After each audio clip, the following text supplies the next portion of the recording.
Hello and welcome to day 211 in the Not Alone Today Chronological Bible Reading Plan. Today we are in the book of Ezekiel, chapters 13 through 18. And this week we are turning to the New International Version. Ezekiel chapter 13. The word of the Lord came to me, Son of man, prophesy against the prophets of Israel who are now prophesying. Say to those who prophesy out of their own imagination, hear the word of the Lord. This is what the sovereign Lord says. Woe to the foolish prophets who follow their own spirit and have seen nothing. Your prophets, Israel, are like jackals among ruins. You have not gone up to the breaches in the wall to repair it for the people of Israel, so that it will stand firm in the battle on the day of the Lord. Their visions are false and their divinations a lie. Even though the Lord has not sent them, they say, the Lord declares, and expect him to fulfill their words.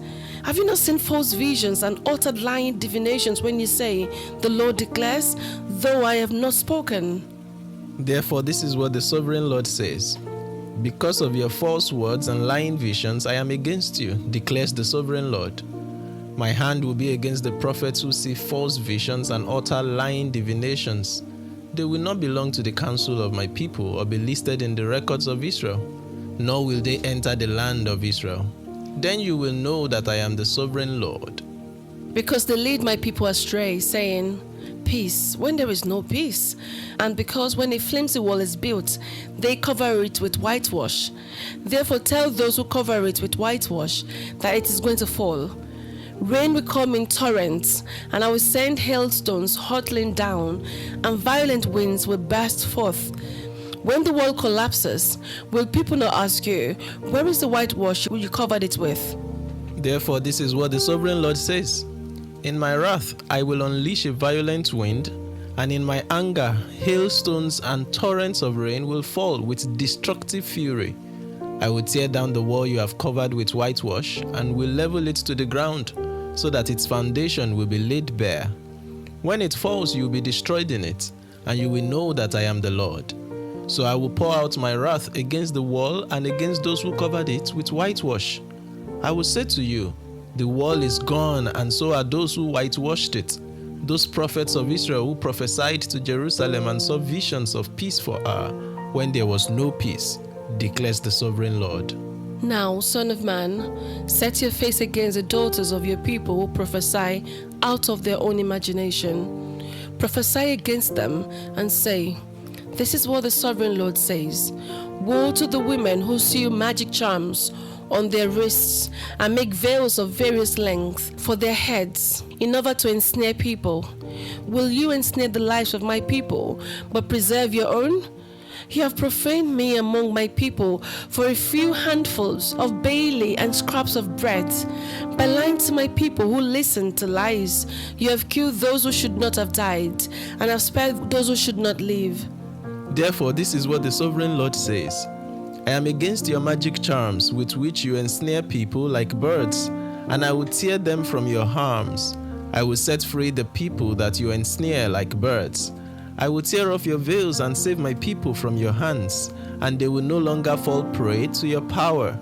Then you will know that I am the Lord, because you disheartened the righteous with your lies, when I had brought them no grief, and because you encouraged the wicked not to turn from their evil ways, and so save their lives.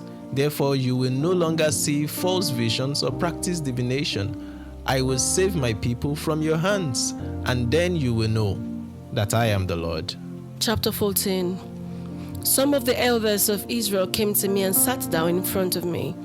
Then the word of the Lord came to me, Son of man, these men have set up idols in their hearts and put wicked stumbling blocks before their faces. Should I let them inquire of me at all? Therefore speak to them and tell them, this is what the sovereign Lord says. When any of the Israelites set up idols in their hearts and put a wicked stumbling block before their faces and then go to a prophet, I, the Lord, will answer them myself in keeping with their great idolatry. I will do this to recapture the hearts of the people of Israel who have deserted me for their idols. Therefore say to the people of Israel, this is what the sovereign Lord says. Repent, Turn from your idols and renounce all your detestable practices. When any of the Israelites or any foreigner residing in Israel separates themselves from me and set up idols in their hearts and put a wicked stumbling block before their faces and then go to a prophet to inquire of me, I, the Lord, will answer them myself. I will set my face against them and make them an example and a byword. I will remove them from my people. Then you will know that I am the Lord. And if the prophet is enticed to utter a prophecy, I, the Lord, have enticed that prophet, and I will stretch out my hand against him and destroy him from among my people, Israel. They will bear their guilt. The prophet will be as guilty as the one who consults him. Then the people of Israel will no longer stay from me, nor will they defile themselves anymore with all their sins. They will be my people, and I will be their God, declares the sovereign Lord. The word of the Lord came to me, Son of man, if a country sins against me by being unfaithful, and I stretch out my hand against it to cut off its food supply, and set famine upon it, and kill its people and their animals, even if these 3 men, Noah, Daniel, and Job, were in it, they could save only themselves by their righteousness, declares the sovereign Lord.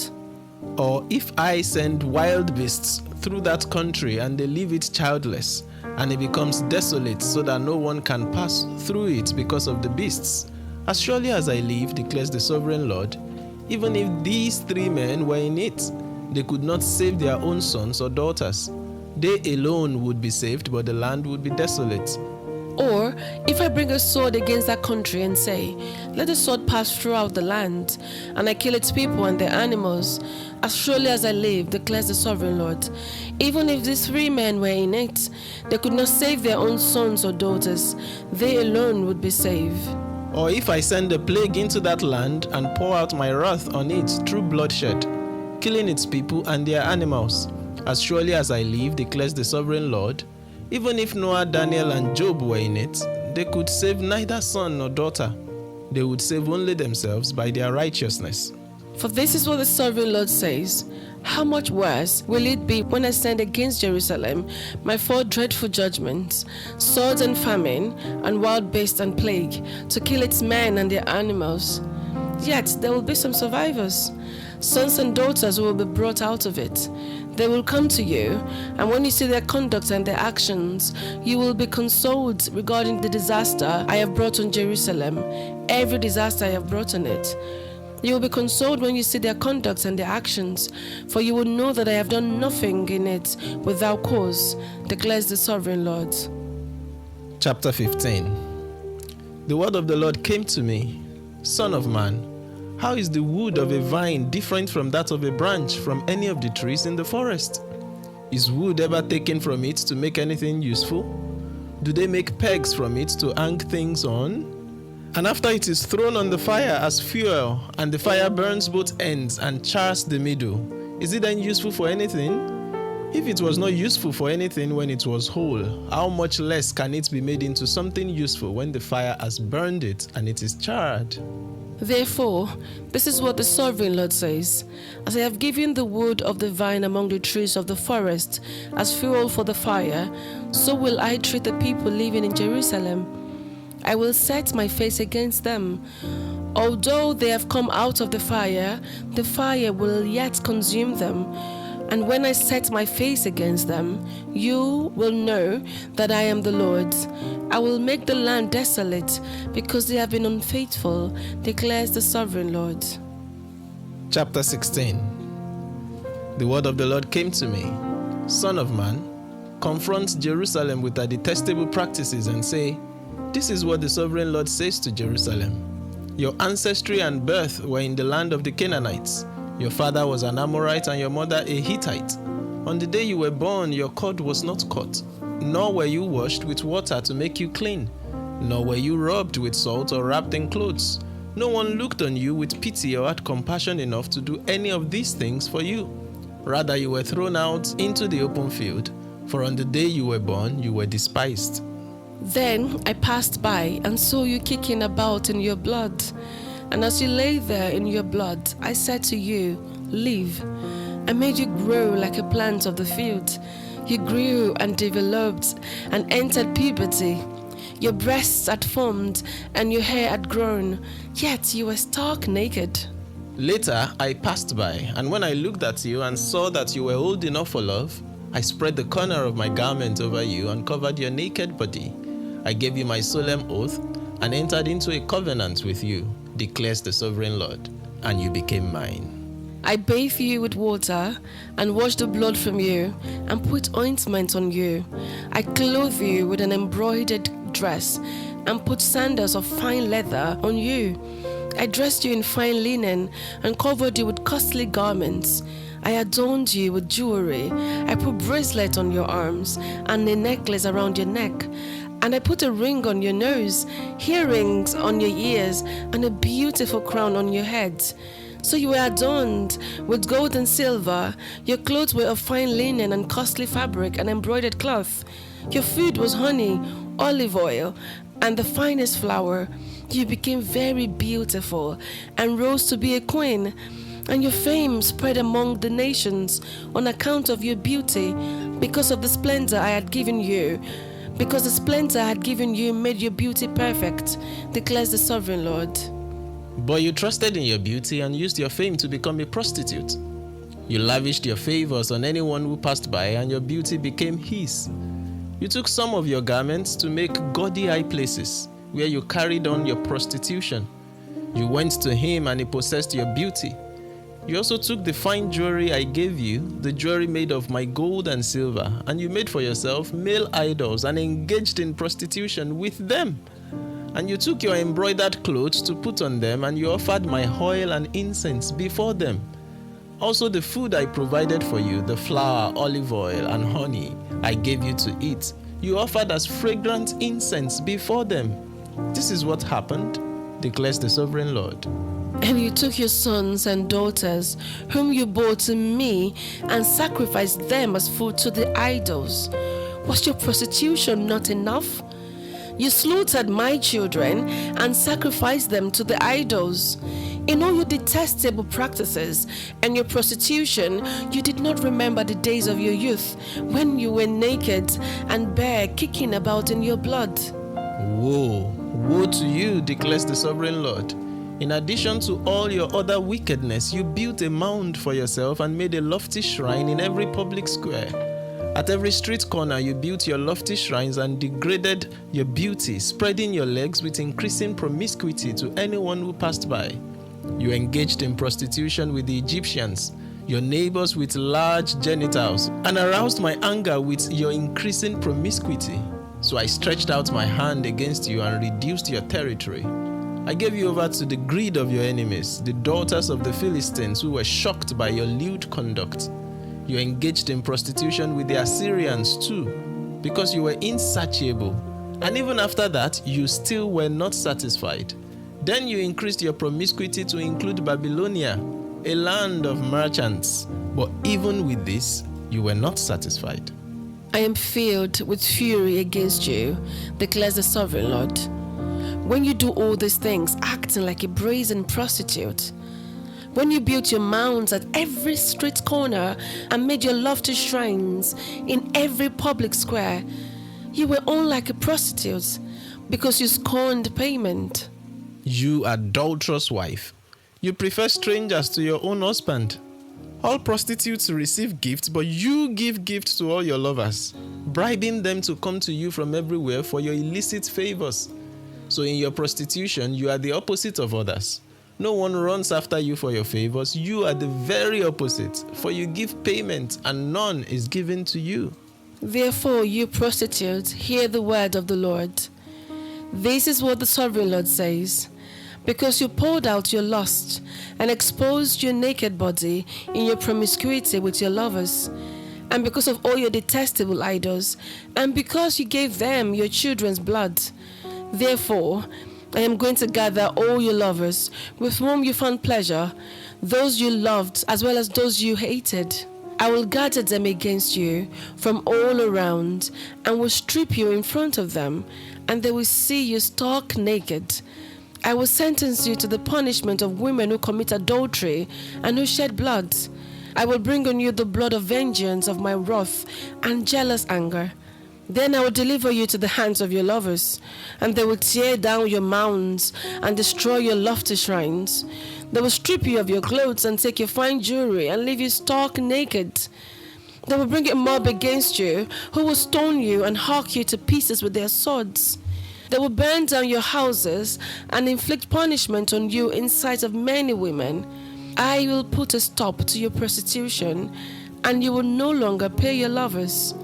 Then my wrath against you will subside, and my jealous anger will turn away from you. I will become and no longer angry. Because you did not remember the days of your youth, but you enriched me with all these things, I will surely bring down on your head what you have done, declares the sovereign Lord. Did you not add lewdness to all your other detestable practices? Everyone who quotes Proverbs will quote this proverb about you: like mother, like daughter.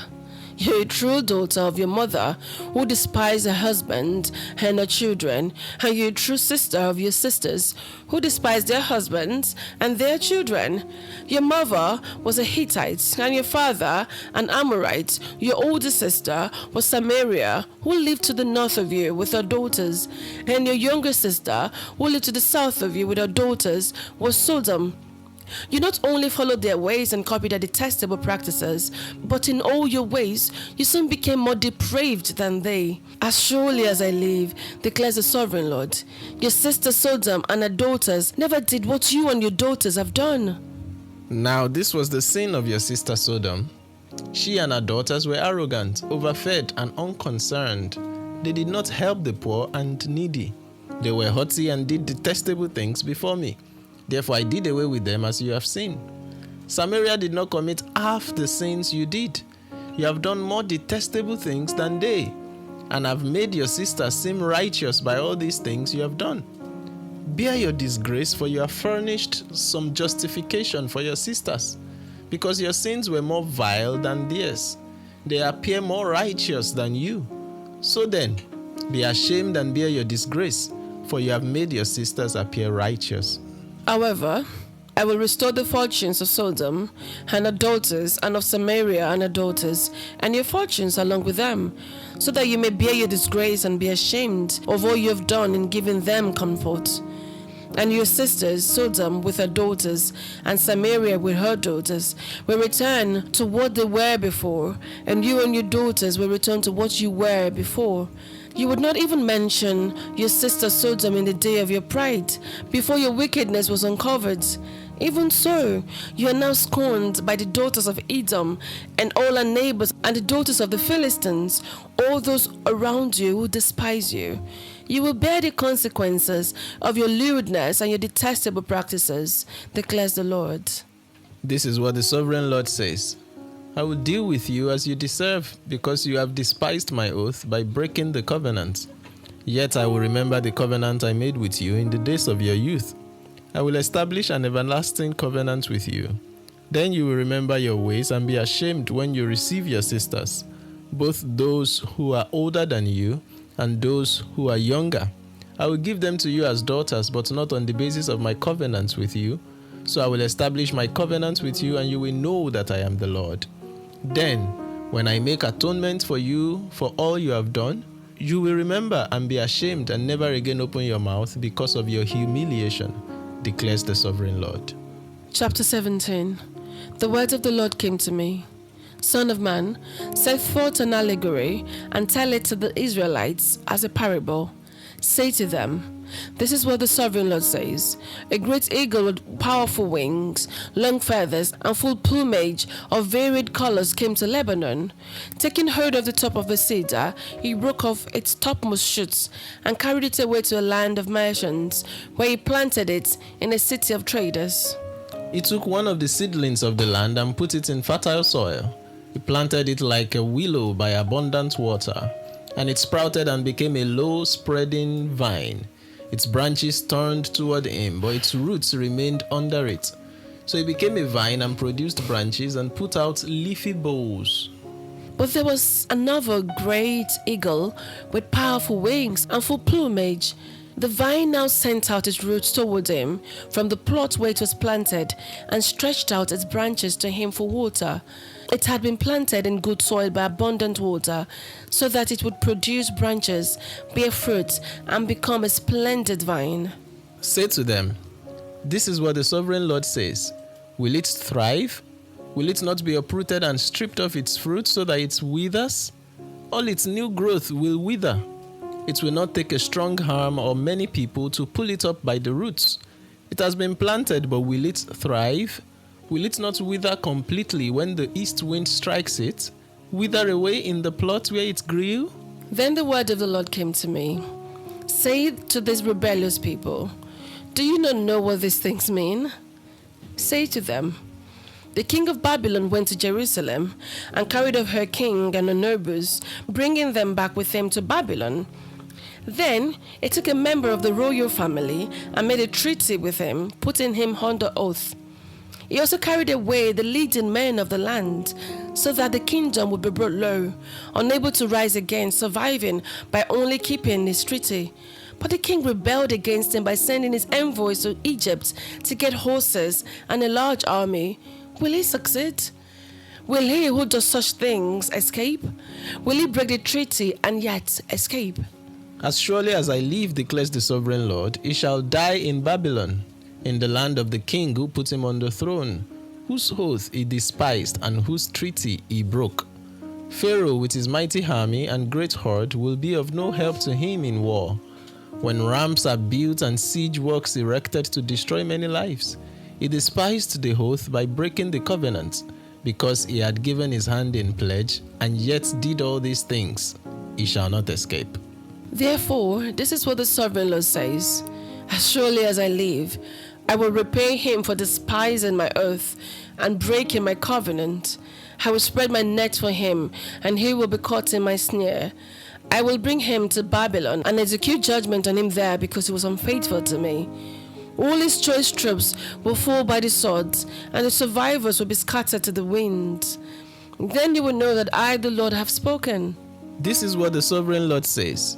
I myself will take a shoot from the very top of a cedar and plant it. I will break off a tender sprig from its topmost shoots and plant it on a high and lofty mountain. On the mountain heights of Israel I will plant it. It will produce branches and bear fruit and become a splendid cedar. Birds of every kind will nest in it.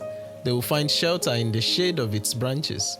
All the trees of the forest will know that I, the Lord, bring down the tall tree and make the low tree grow tall. I dry up the green tree and make the dry tree flourish. I, the Lord, have spoken, and I will do it. Chapter 18. The word of the Lord came to me. What do you people mean by quoting this proverb about the land of Israel? The parents eat sour grapes, and the children's teeth are set on edge.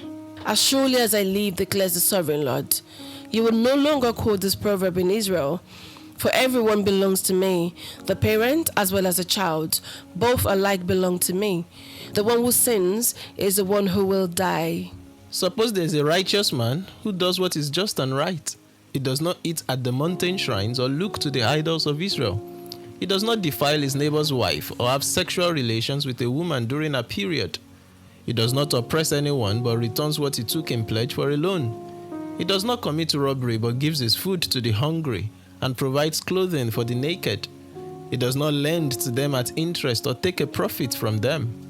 He withholds his hand from doing wrong and judges fairly between two parties. He follows my decrees and faithfully keeps my laws. That man is righteous. He will surely live, declares the sovereign Lord. Suppose he has a violent son who sheds blood or does any of these other things, though the father has done none of them. He eats at the mountain shrines, he defiles his neighbor's wife, he oppresses the poor and needy, he commits robbery, he does not return what he took in pledge, he looks to the idols, he does detestable things, he lends at interest and takes a profit. Will such a man live? He will not, because he has done all these detestable things. He is to be put to death. His blood will be on his own head. But suppose this son has a son who sees all the sins his father commits, and though he sees them, he does not do such things. He does not eat at the mountain shrines or look to the idols of Israel. He does not defile his neighbor's wife. He does not oppress anyone or require a pledge for a loan. He does not commit robbery, but gives his food to the hungry and provides clothing for the naked. He withholds his hand from mistreating the poor and takes no interest or profit from them. He keeps my laws and follows my decrees. He will not die for his father's sin. He will surely live. But his father will die for his own sin, because he practiced extortion, robbed his brother, and did what was wrong among his people. Yet you ask, why does the son not share the guilt of his father? Since the son has done what is just and right, and has been careful to keep all my decrees, he will surely live. The one who sins is the one who will die. The child will not share the guilt of the parent, nor will the parent share the guilt of the child. The righteousness of the righteous will be credited to them, and the wickedness of the wicked will be charged against them. But if a wicked person turns away from all the sins they have committed and keeps all my decrees and does what is just and right, that person will surely live, they will not die. None of the offenses they have committed will be remembered against them. Because of the righteous things they have done, they will live. Do I take any pleasure in the death of the wicked? Declares the sovereign Lord. Rather, am I not pleased when they turn from their ways and live? But if a righteous person turns from their righteousness and commits sin and does the same detestable things the wicked person does, will they live? None of the righteous things that the person has done will be remembered. Because of the unfaithfulness they are guilty of, and because of the sins they have committed, they will die. Yet you say, the way of the Lord is not just. Hear you Israelites, is my way unjust? Is it not your ways that are unjust? If a righteous person turns from their righteousness and commits sin, they will die for it. Because of the sin they have committed, they will die. But if a wicked person turns away from the wickedness they have committed and does what is just and right, they will save their life. Because they consider all the offenses they have committed and turn away from them, that person will surely live. They will not die. Yet the Israelites say, the way of the Lord is not just. Are my ways unjust, people of Israel? Is it not your ways that are unjust? Therefore, you Israelites, I will judge each of you according to your own ways, declares the sovereign Lord. Repent. Turn away from all your offenses, then sin will not be your downfall. Rid yourselves of all the offenses you have committed, and get a new heart and a new spirit. Why will you die, people of Israel? For I take no pleasure in the death of anyone, declares the sovereign Lord. Repent and live. This is the word of the Lord. Thanks be to God. Today we have read 6 chapters from Ezekiel 13 all the way to 18. In chapter 13, we saw Ezekiel condemning false prophets. Again, in context, putting it in context with what we've read in recent days, this is Ezekiel prophesying in Babylon. He's already in captivity in Babylon. Jeremiah was in Jerusalem witnessing all these things, and you would see that there is a similarity to their prophecies. Jeremiah had repeatedly prophesied about false prophets and their false prophecies, and now Ezekiel in captivity, also by the Spirit, is seeing the same thing, receiving the same message, and proclaiming the same judgment. In chapter 14, it speaks about the idolatry of the people, and how that even if Noah, Daniel, and Job, which are like examples of really righteous people, and it's interesting because Daniel is also at this time a contemporary in Babylon, in captivity, but already an icon of righteousness. So if Noah, Daniel, and Job were to be living in Jerusalem, only them will be saved, because it's so bad that even their children would also have been corrupted and would not be spared, according to that analogy. In chapter 15, God uses the analogy of the parable of a useless vine to depict the people of Jerusalem, to say, this is what you have come to. You've become literally useless. And not just useless, a vine is useless to begin with, but then when it's even burned and charred, it becomes even more useless. And then in chapter 16, he gives this allegory of a faithless wife tracing the journey from when she was an abandoned baby kicking about in her own blood, all the way to becoming this full, well cared for, well nourished, well looked after queen, as it were. But then she would go on to squander all of those investments of God to become a prostitute, the kind of prostitute that will pay others to prostitute herself with them. In chapter 17, there was the riddle of the two eagles and the vine. One of the eagles representing Babylon and the other eagle representing Egypt. And we're told that the vine, which is King Zedekiah in context of what we've been reading, would later on tend towards the second eagle, which is Egypt, for help. And of course, that is what is going to be the undoing of Zedekiah and the last straw that would break the camel's back and bring God's judgment upon Jerusalem, so much so that Jerusalem becomes destroyed.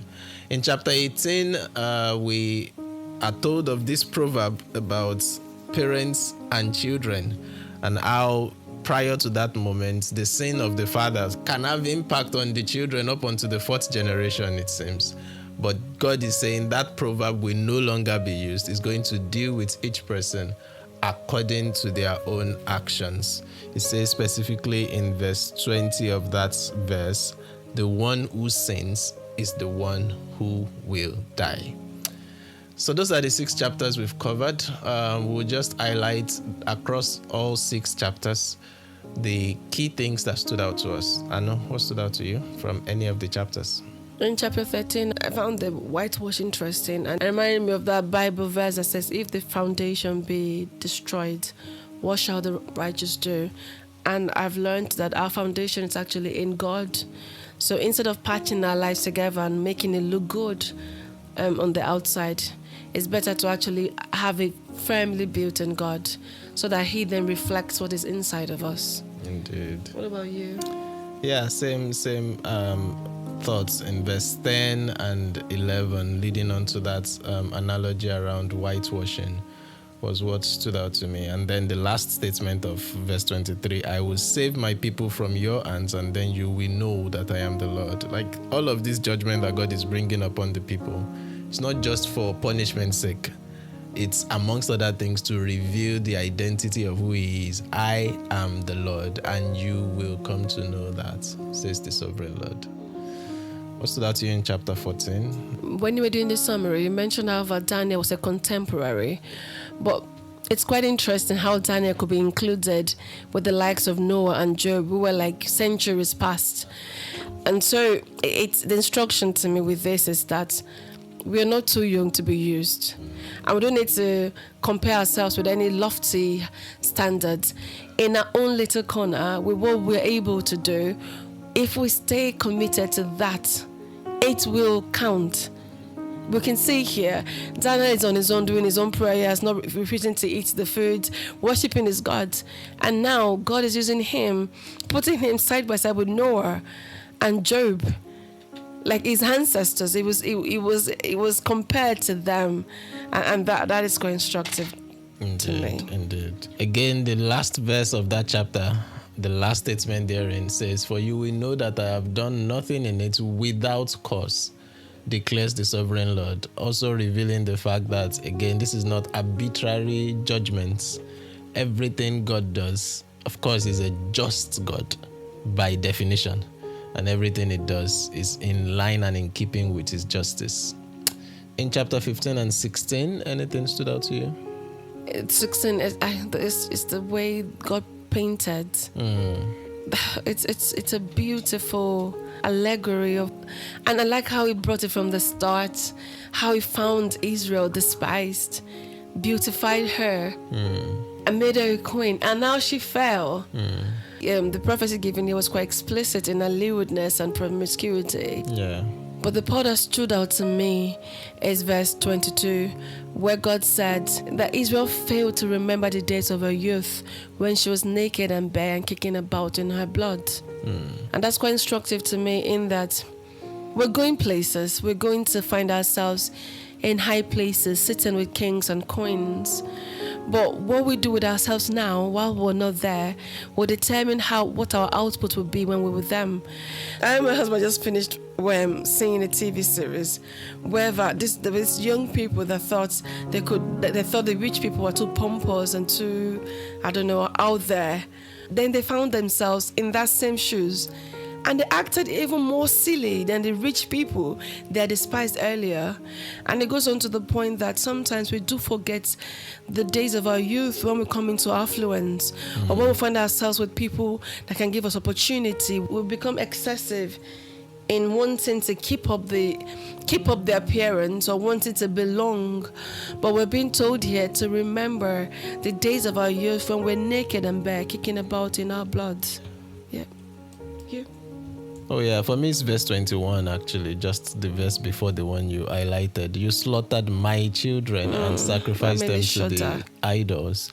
And it just reiterated to me, of course, in context here, God is referring to the fact that they've worshipped, one of the idols they worship is Molech. And part of the ways that Molech is worshipped is that you literally burn your children through fire. But the fact that God is calling the children of the Israelites his children, again reiterates the thing the psalmist was saying when he says, children are the heritage of the Lord, and the fruit of the womb is his reward. So at the end of the day, we all like to say, oh, my child, my son, we're our boys. And, it's like we lay claim to them as if they're our property. But actually, they are God's. You slaughtered my children, not your children, and sacrificed them to the idols.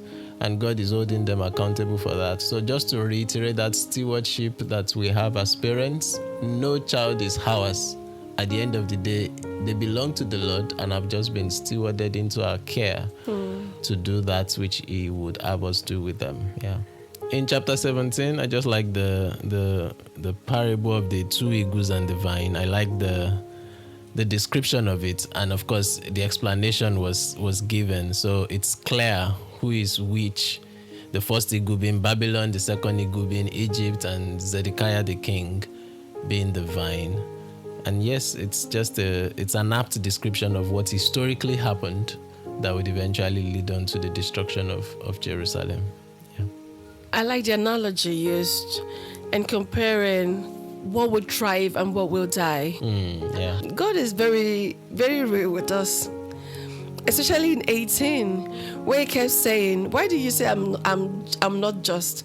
Like He literally knows our rumblings and our complaints, and He's putting it to us like, you still think I'm unjust, Abby? And then He goes on and explains and says, do you still think I'm unjust? Abby, it's you that you're unjust. And I like that. I found that out. That is so personable. That is Him coming to our level to say, I hear you, but you hear me, and then make a decision. That's right. Yeah. And finally, chapter 18. Again, the proverb, the parents eat sour grapes and the children's teeth are set on edge.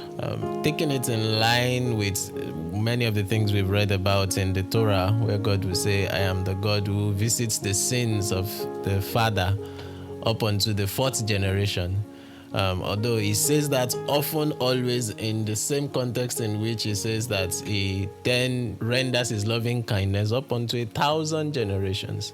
People can read that, and there are still many African Christians that believe that this kind of leads down to things that we call generational curses and things like that. But God is saying explicitly here, He deals with each of us in keeping with our actions. He deals with each of us in keeping with our individual walks with Him. He's not going to bring upon you what your fathers were responsible for. He's going to deal with you in line with your own walk of faith with Him in that sense. Of course, the ignorance of this reality can still continue to make such realities as generational curses, for instance, or negative family patterns to continue to find expression in people's life. But we need to come to that reality that, especially for the believer, you belong to the lineage of God's grace, not because you are directly related to Abraham, but because you are in Christ, and Christ is the seed of promise. And so ultimately in Him, we have what it takes to then walk by faith. The just shall live by faith. and enjoy the blessings of God that He has reserved for us, rather than reaping the repercussions of ancestors that had perished generations before. How about you? The final part of chapter 18 stood out to me in that God said He takes no pleasure in the death of anyone. And instead, we should get a new heart, a new spirit. And we should repent and live. Indeed. Thank you for joining us for day 211. We'll turn the page on day 212. It will be a much shorter read, I can assure you. But till then, just remember, you're not alone. Today, God bless you. you.